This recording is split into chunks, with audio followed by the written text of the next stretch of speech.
All right. I just got done watching the Belle Gibson documentary as well. Needed something a little bit more lighthearted after that Jared debacle.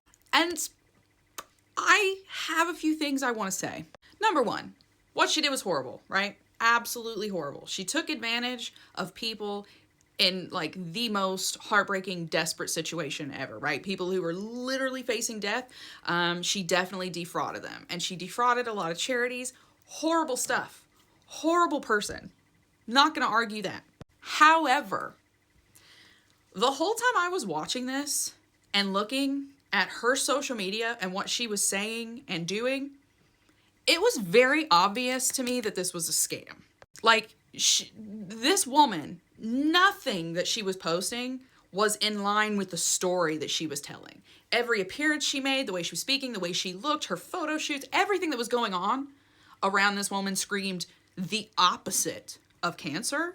And so the whole time I'm watching this documentary, a part of me couldn't help but think, if you fell for this, it's kind of your fault, right?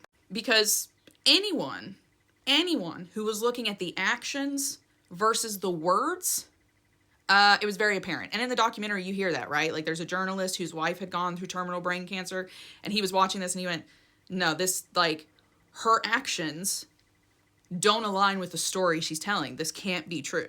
And that's why I drive this point home to you guys over and over and over again. You guys all got mad at me saying it about the Pope when I said, I don't care what he says. Look at his actions. Same thing applies to influencers, right? So many people bought into this. They saw what they wanted to see and they didn't even bother to do their due diligence. So while this person is absolutely to blame, so are the people who just didn't pay attention because they wanted some kind of validation. They saw what they wanted to see and ignored reality, the reality in front of them. And frankly, as long as this continues, as long as people are like, oh, but money, they're getting money and attention, so I'm going to project what I want to see on them, we're going to keep getting monsters in these places of power. That's what's going to happen. You have to look at a person's actions. You have to look at reality. But yeah, Belle Gibson, crazy case. And I have no doubt that she will be back doing the same thing again in some capacity. And she'll probably take it just as far because people are tied up in their egos and their projections. And people will do anything but look at reality.